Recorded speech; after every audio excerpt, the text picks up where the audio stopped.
د ما سره د دې آیین دپاره حلف اخیستل شوی دی چې د دې آیین دفاع کوم.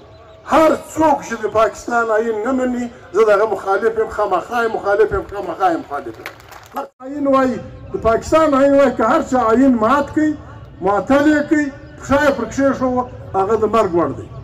او دا هم ورسره وایي چې هر چا د دې سره ملا وتړله هغه هم د مرګ وړ دی، د کمپیوټر پنشمنټ وړ دی، فلانا وړ دی. موږ وره نن بیا دغه سوي دي ورته چا څه وویل 5 کاله جیل ورکوي که څه بلا وروره موږ نه هېچا سره بدي نه لرو، هېچا سره بدي نه لرو. هېواد لکه 2 ور که 3 ور نایل دي. زه قومي اسمبلۍ له تللی د ما سره د دې آیین دپاره حلف اخیستل شوی دی چې د دې آیین دفاع کوم. هر څوک چې د پاکستان آیین نه مني زه د هغه مخالف یم، خامخا یم مخالف یم، خامخا یم مخالف یم. هر څوک پاکستان آیین کې مشکلات دي، زموږ وطن تقسیم دی، لیکن د دې آیین موږ حلف اخیستی.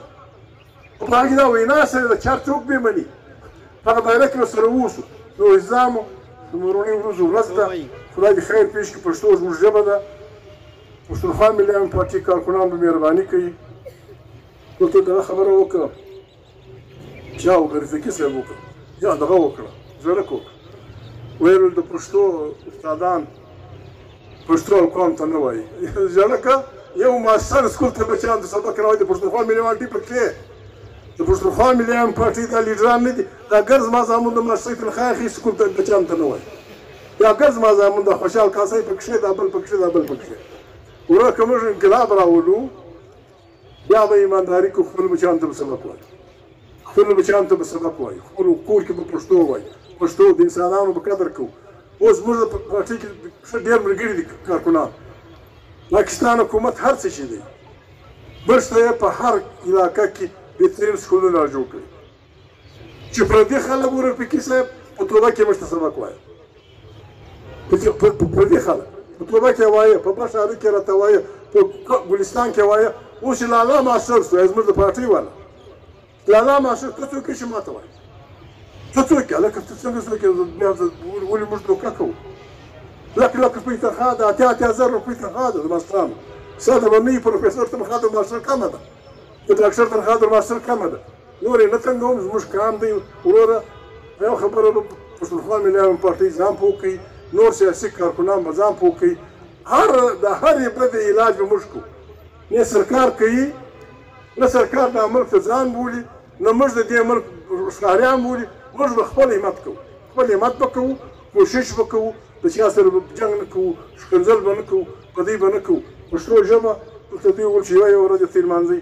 پښتو ژبه پښتونخوا ملي پارټۍ رفیقي صاحب کارکنان به زه مجبوره کړم، هر ملګري به مجبوره کړم، خاص کار حفیظ بیرر چې د راتلونکي وخت کې به د دوی امتحان اخیستل کېږي چې کوم پښتو کتاب یې ویلی دی، چیرې یې ویلی دی، چیرې پیدا کړی دی، او د خانشین ژوند یې ویلی دی که نه دی ویلی، فلاني ترجمه یې ویلی دی که نه دی ویلی. که دا قادر هغه نه کوه، دا قادر هغه ته چې ولاړ شو دوبۍ له کاروبار وکړه پارټۍ پرېږده. په مقصد ډېره مهرباني، خدای دې خیر پېښ وطن لمانځه دی. پورې ودان خدای دې راوله او را روان خپل د ابتدایي یونټ ټول ابتدایي یونټان به خپلې غونډې کوي، علاقایي یونټان به خپل علاقایي اګزیکټیو علاقایي کمیټې په دې چې پارټۍ ډېر پروګرامونه اعلان کړي دي او ورسره لکه محترم مشر چې د بنو جرګه اعلان کړه 11 12 14 مارچ نو دې جرګې